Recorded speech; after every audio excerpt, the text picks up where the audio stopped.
Professor, for that nice introduction. I'm happy to be here again to continue to talk about Vision Zero. But at the same time, I think I have covered something in my earlier talk. So right now, I want to just talk from my heart and from my own experiences about something that I have learned in my journey in OSH. I wanted to share one story about a construction worker who fell from height, and sadly as a result he was paralyzed from neck down, and he was put in a nursing home. So I was in government at that time. We prosecuted the company, and they were fined in those days $10,000, which was the maximum fine.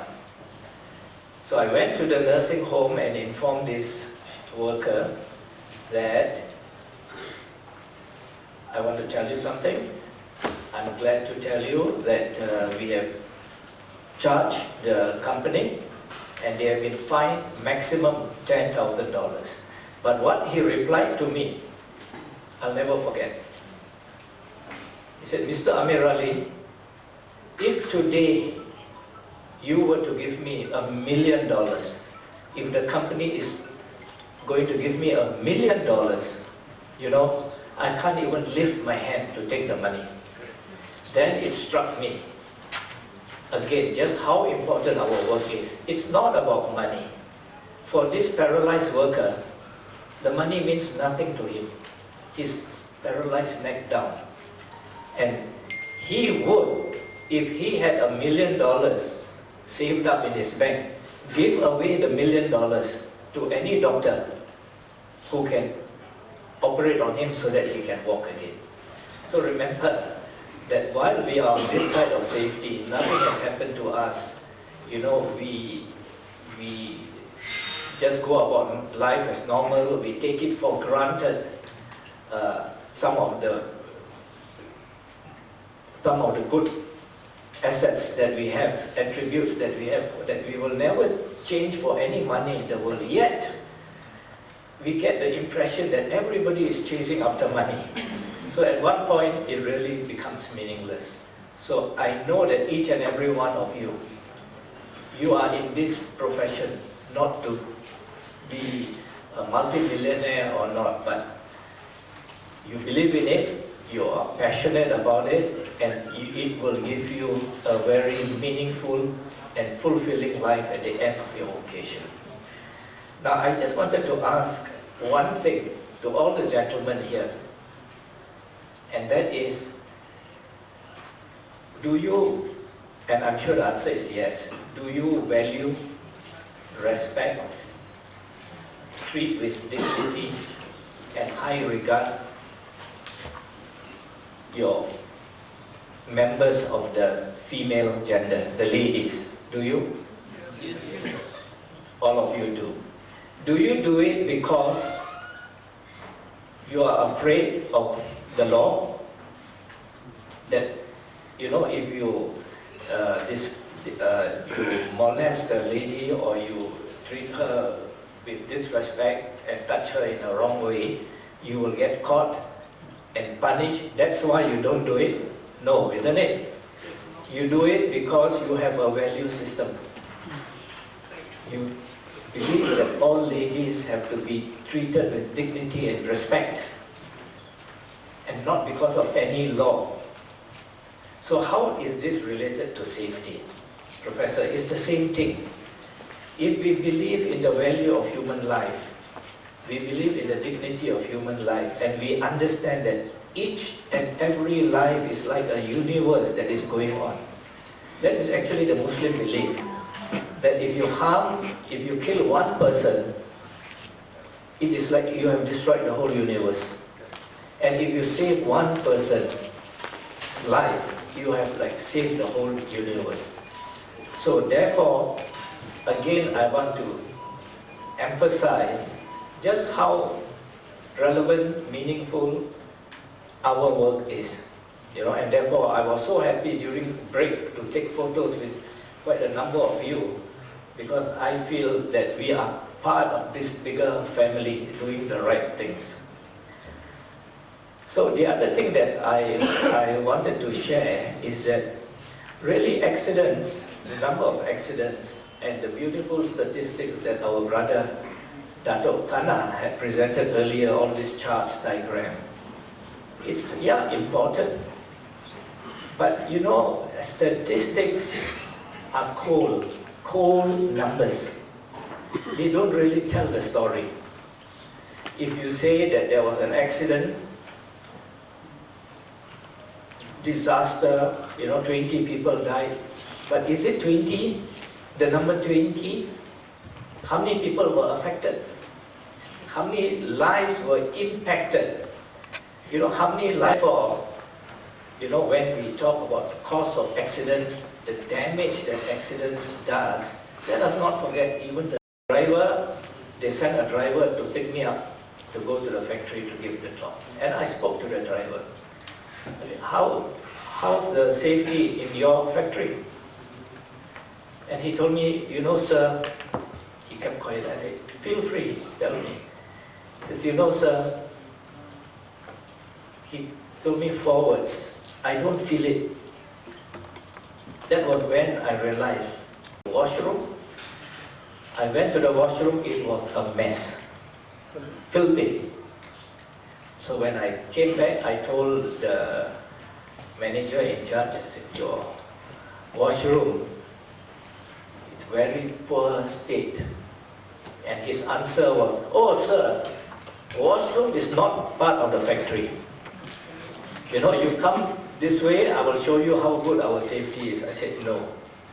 I already have a conclusion about your mindset. As a professor said, I already have a conclusion about your mindset, and I don't think you're sincere, and quite frankly, I don't think that the workers feel your sincerity. So again, it is about leadership. And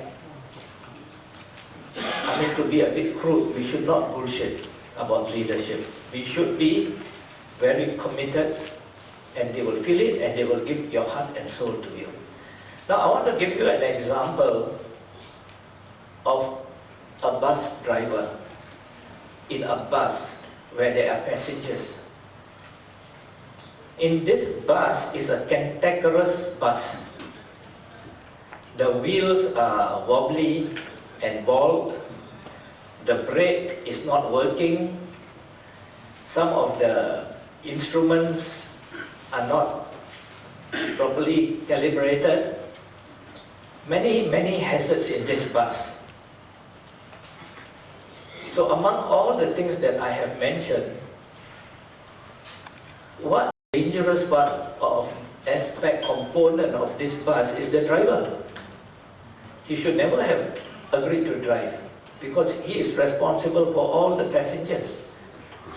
When I came to India, to Delhi, I took Air India.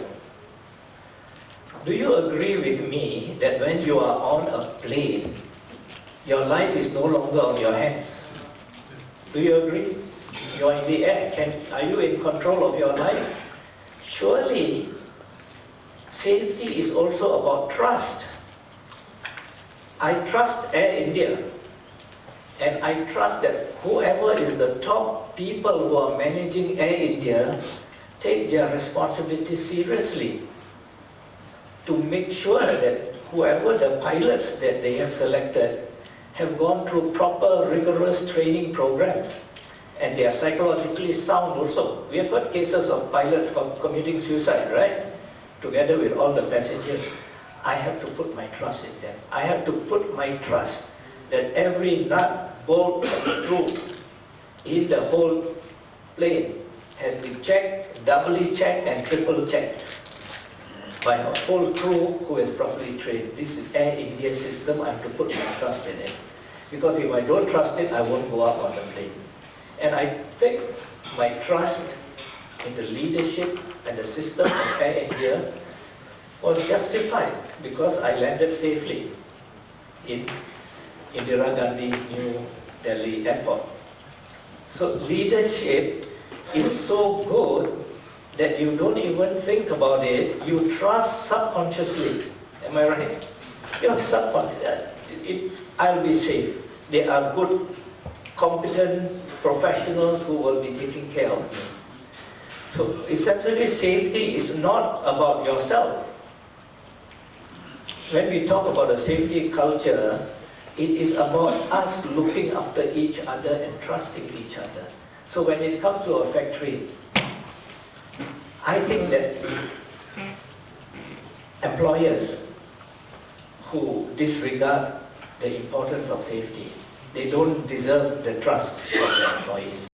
Dermatitis, it can cause all kinds of horrible, again we are talking about leadership.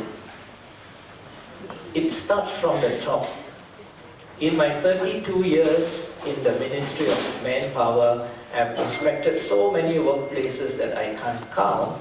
I have never come across any workplace where the top leadership not interested in safety, and at the shop floor level there is a strong safety culture going on. There isn't one. There isn't one simply because safety begins at the top. If there's no safety at the top, there's no safety at the shop floor level. It's as simple as that. Because people either are inspired by you or they will copy you, that if you don't care, if the manager or the senior supervisor walks in the workshop area checking, but he doesn't wear his safety shoes, in an area where you need safety shoes, he's setting a bad example. And the other workers will just say, you don't wear, I also don't wear. So it will come with a very poor safety culture if the strength of leadership is not there. I was once asked to give a talk at a military establishment in Singapore. I just wanted to say that I was impressed by one slogan that was on the wall at the military. And this slogan was, leadership saves lives. Don't you think that's a powerful slogan? Leadership saves lives. Because you don't provide the leadership, lives are lost. So, this is just the point that I wanted to make about the importance of leadership.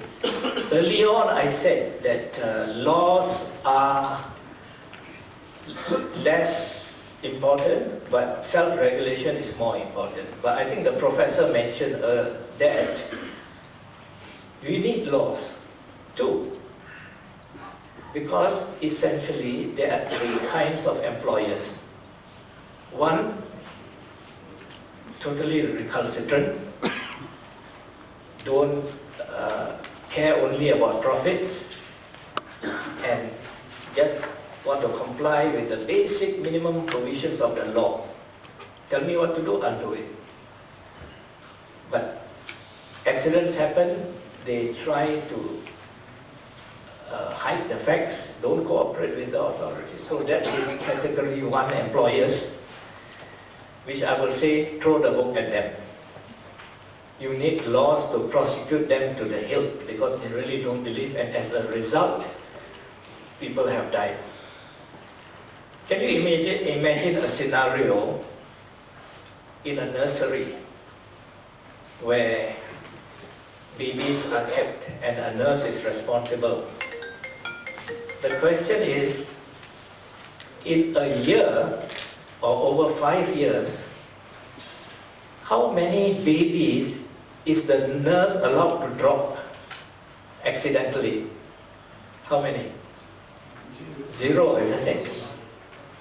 But strangely enough, when we look at industry and we look at factories and workers get killed, how come the employer is allowed for workers to be killed and he's not prosecuted, prosecuted but not gone to jail as committing a crime, whereas the nurse will not only go to jail, right, but will be removed her license to nurse. As that kind of importance that a nurse has to exercise the care for the babies should be equal for what the employers have, that kind of responsibility to take care of each and every worker. So I just wanted to say that when we are talking about commitment, ultimately what I said about respecting the ladies makes the point that you respect them because you have a value system. Everyone in the room, that we respect you and we cherish you and we think that you deserve it because you, actually every human being deserves it, but more so for the ladies. And I think one of the worst things we can do is, do things that are against their will. So isn't that kind of value that we have should also be for all our employees. And we carry safety as a value. That means we value it. You work in a big establishment, they are very strict about safety, they have a strong safety culture, and you comply. But there are people who, after leaving the perimeter of the factory, they go on their motorbikes and they exceed the speed limits and they go like F1 drivers, because to them, the safety culture limited by the perimeter of the factory. Outside they are not. They did not carry safety as a value. Let me end by giving this example of how strong and how deep a safety culture is, not just in a factory but in a country, in a city. Where this is most clearly observed is at the traffic light. If there are a group of people about to cross a road and the light is red, they should all stop, correct? You value. You don't worry whether there is car near or far, but life does not work that way, correct? Some people will say, I think I will take a calculated risk, I'll just cross the road because that car is far. They cross, other people also follow, but some will remain no matter what. Until the light turns green, they will cross the road because they carry safety as a value. They believe in it. So therefore, carrying safety as a value is the next thing. That it doesn't stop at the perimeter of the factory, but it just carries on. And I just want to finally say, sir, that in safety, there is no full stop. It is a continuous process. After we have left this world, after Professor, have the younger people in this room have to carry on. There's no full stop because new hazards, new processes are coming all the time and you have to be on top of things. So safety, there is no full stop, and the best way to learn about safety is not from government people like me, but from those factories that have excelled.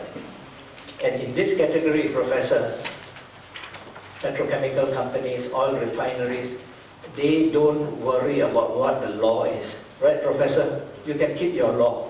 They have their own internal rules, regulations, codes, which are way beyond any law. So when I was a young factory inspector, I learned from the oil refineries and all that. Right, Dato? So when you have your awards, you will find that amongst the top leaders are these oil petrochemical, oil refineries, pharmaceutical companies. They are very serious because one spark at the wrong place at the wrong time it can go, and there are lots to learn from them. So on that note, I hope that you have picked up something.